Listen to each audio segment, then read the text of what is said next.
सर्वप्रथम मो पिता परमेश्वर को धन्यवाद दिए। प्रभु जीशु ख्रीष्ट ईश्वर प्रेम द्वारा आंतरिक भावे मोर नमस्कार और शुभेच्छा जनाए। आमे ईश्वर वाक्य द्वारा अवा आदम को परमेश्वर के प्रकार सृष्टि कले आउ शैतान द्वारा अवा आदम के प्रकार पाप कले। आदम आउ अवा जे प्रकार मना फल खाइले से विषय निश्चित भाव देखिपारे, बहुत भल लगे। आज आम ईश्वर वाक्य द्वारा सर्प को कि प्रकार परमेश्वर शास्ति देले आउ आदम आउ हवा को परमेश्वर के प्रकार शास्ति देले आउ से विषय को आम देखा। आसंतु आम स्टार्ट करिबा। परमेश्वर तीन जन को अलगा अलगा शास्ति देले। ये तीनोटी शास्ति विषय आमे माने देखिबा। आमे प्रथमे सर्पंक विषय आमे देखिबा। सर्प को परमेश्वर कौन कहउछंती? आदि पुस्तक 3:14 पद लिखा जाई अछि, तो हूँ सदा प्रभु परमेश्वर सर्पंक को कहिले, एही कार्य करिबा हेतुरु तुम्बे समस्त ग्राम्य और पशु ठारू अधिक शापग्रस्त हेलो। तुम्बे आपना पेट दे गमन करिब और जावजीवन तुली खाइब। प्रथम के शास्ति पाइला? सर्प। सर्प से ता जीवन सारा तुली खाइब। आमे समस्ते जानी अछु सर्प शैतान नथिला, किंतु शैतान सर्प भितरे थिला। शैतान पृथ्वीर चारिआडे से भूली पारे। आइब पुस्तक आमे देखिबा पाई पाउछु। आइब को जे प्रकार शैतान परीक्षा कले। आइब 1:6 पद लिखा जाई अछि, दिन करे परमेश्वर को संतानगण सदा प्रभु सम्मुखरे उपस्थित हेबाको आसंती, शैतान ही सेमानक मध्यरे उपस्थित हेला। 7 पद लिखा जाई अछि, सेतिरे सदा प्रभु शैतान को कहिले, तुम्बे केउठारु आसिलो? तहिरे शैतान सदा प्रभु को उत्तर करी कहिला, पृथ्वी रे एणे तेणे भ्रमण करी तहु मध्यरे गमनागमन करी आसिली। परमेश्वर और शैतान स्थान कथबार्ता करुअछन्ते। शैतान सब बेले चाहिब ईश्वर लोक माने कष्ट रहंतु, दुख रे रहंतु, समस्या रे रहंतु। परमेश्वर सर्प को कहिले, तुम्बे समस्त ग्राम और वन्य पशु ठारू अधिक शापग्रस्त हेलो। तुमे आपना पेट दे गमन करिब और जावजीवन तुली खाइब। शैतान सर्पं को कथा कहबा को क्षमता देला, तेणु मध्य से शास्ति पाइला। 3:15 पद लिखा जाई अछि, आउ आमे तुमर और नारीर मध्यरे पुणी तुम वंश तांको वंश मध्यरे बेरभाव जन्माइबा। से तुमर मस्तिष्क को आघात करिबे और तुमे तांको गोइटी के आघात करिब। आम समस्त को उद्धार करिबा पाई परमेश्वर गोटे रास्ता बनाइले। जणे धार्मिक व्यक्ति को परमेश्वर बाचिले, से होछंती अब्राहम।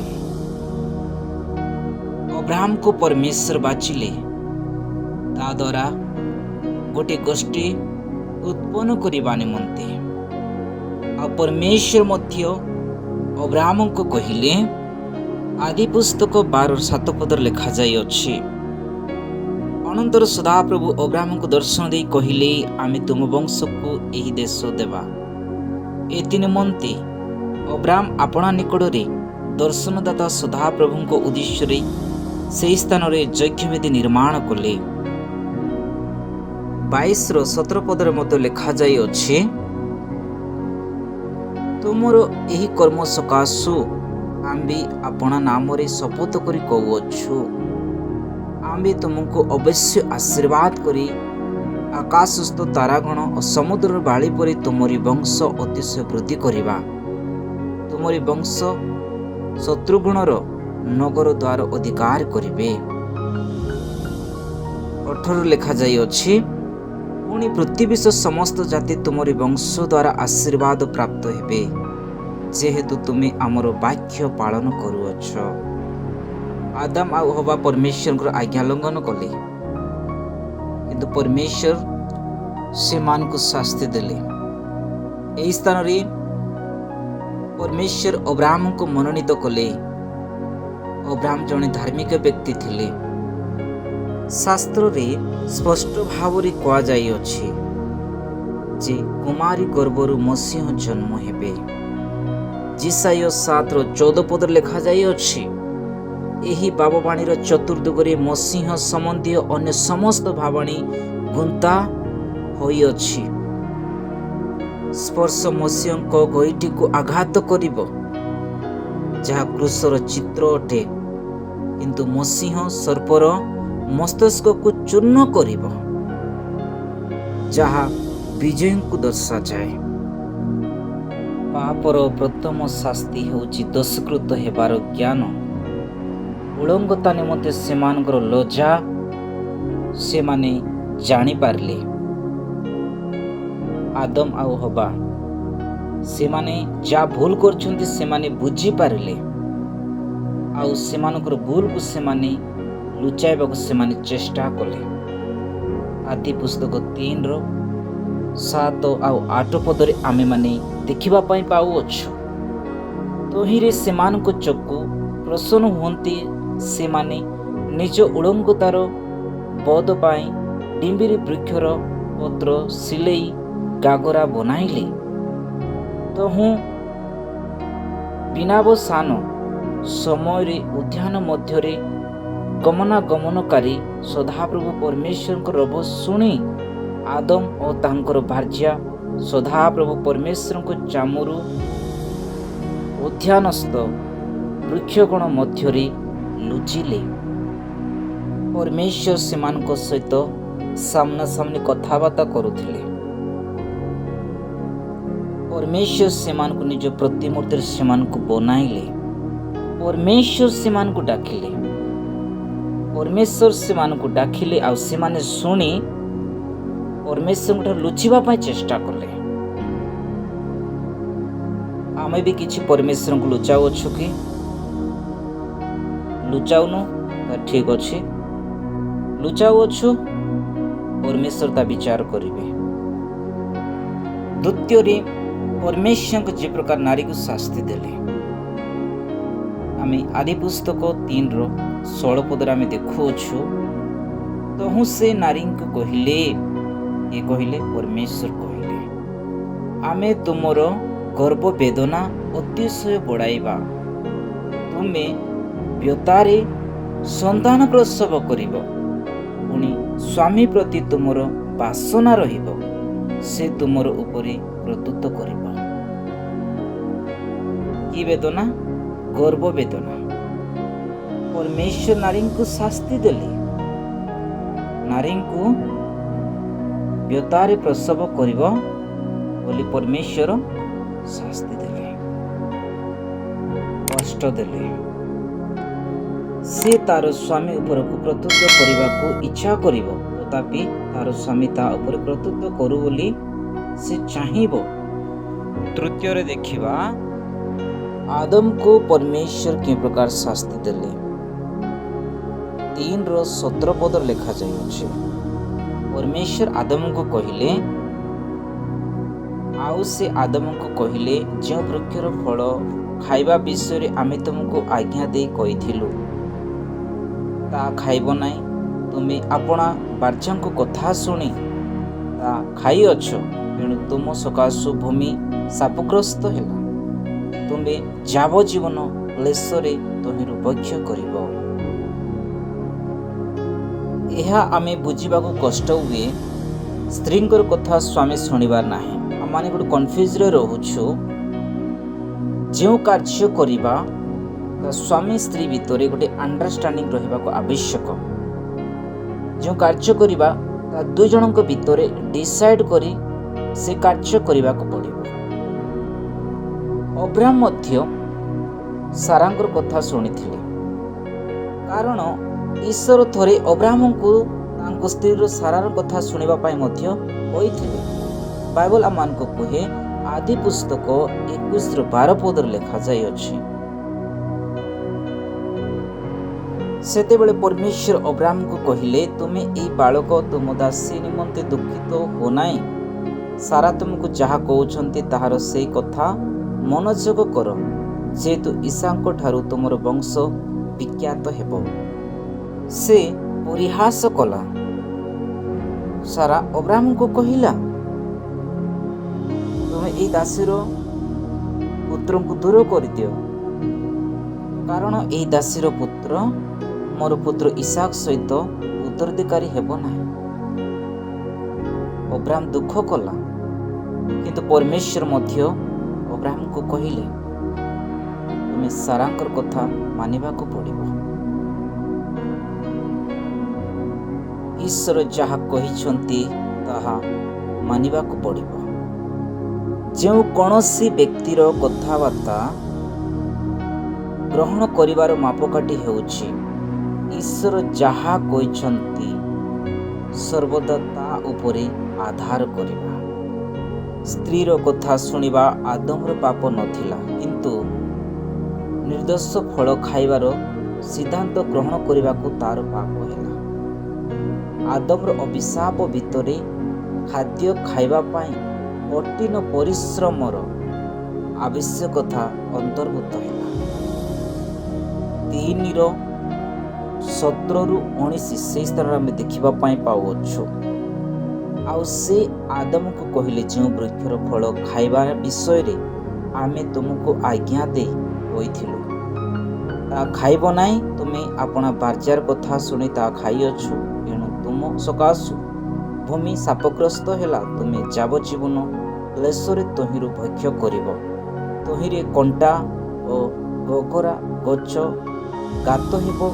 पुणी तुमे क्षेत्रर शाक भोजन करिब। तुमे जो मूर्तिकारु गृहीत हेल, तहिरे न मिसिबा पर्यंत मुखर जालरे आहार करिब। तुमे धूली और धूली पुनर्बार मिशिजिब। मना फल खाइबार मूल शास्ति आमे माने भूली पारिबा नाही। जेतेबेले आदम पाप कला, से आत्मिक रूपे मृत्यु हेला, कारण से ईश्वर को सौभाग्यता हराइला।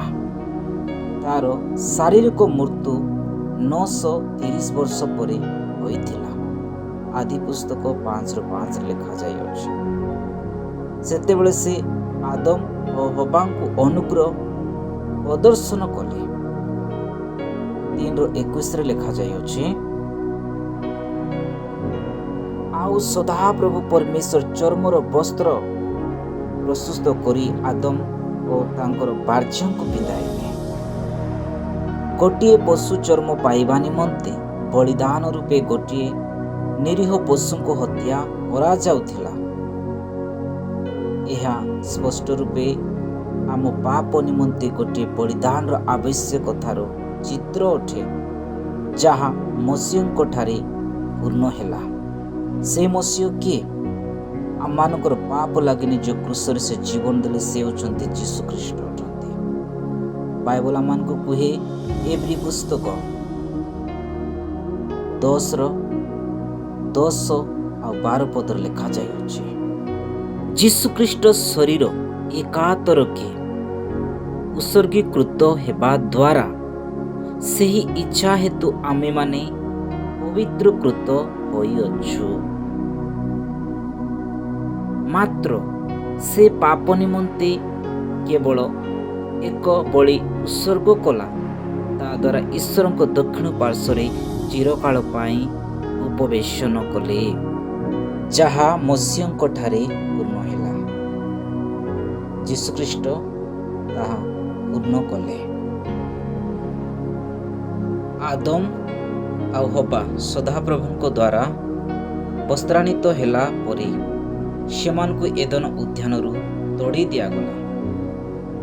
ଆଦି ପୁସ୍ତକ 3:22-24 ପର୍ଯ୍ୟନ୍ତ ଆମେ ଦେଖିବା ପାଇଁ ପାଉଅଛୁ।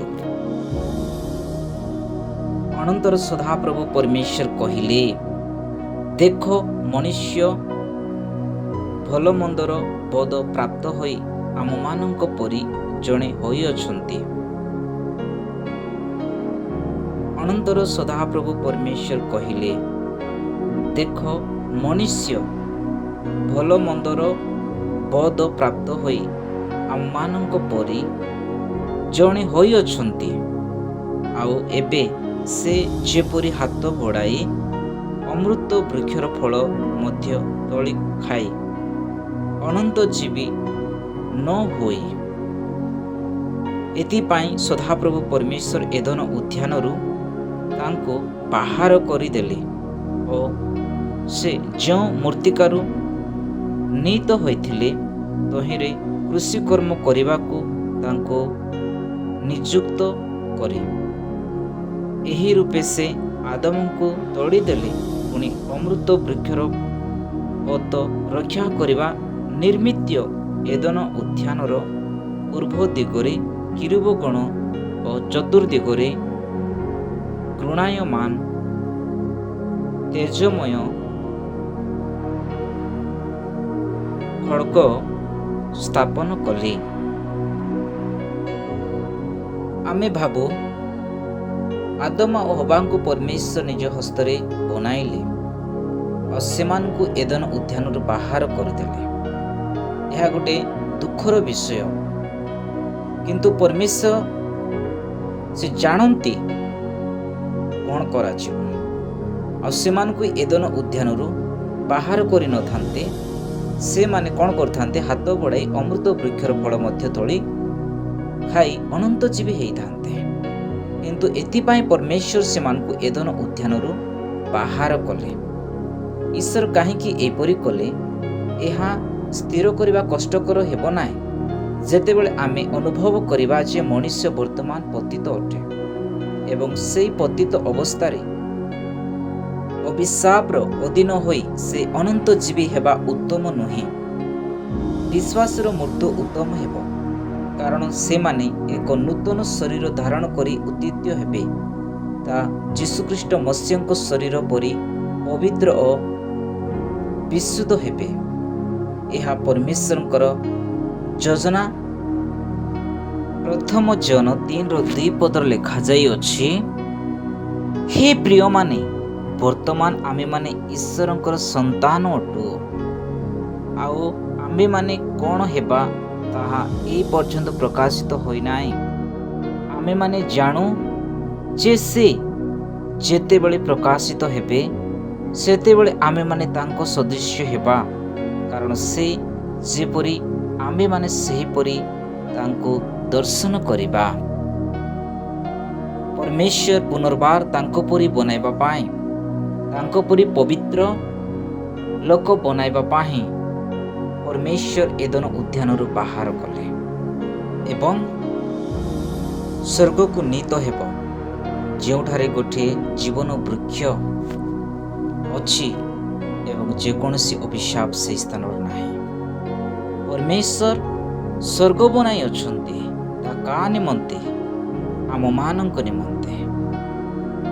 ସେ ଆମମାନଙ୍କୁ ପବିତ୍ର କରିବ ନାହିଁ,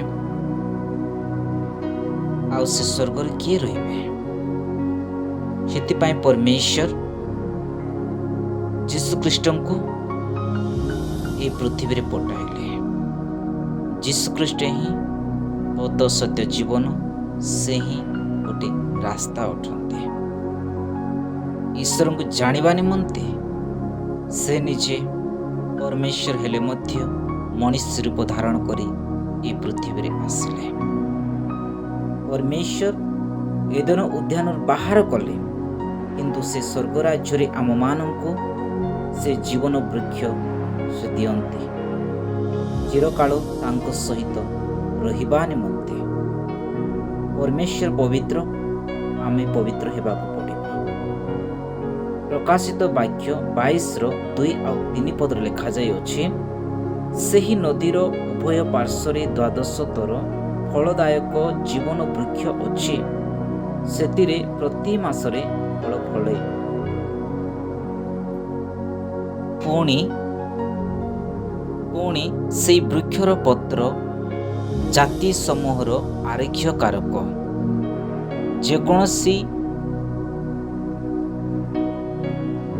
ଅଭିଶପ୍ତ ବିଷୟ ଆଉ ରହିବ ନାହିଁ।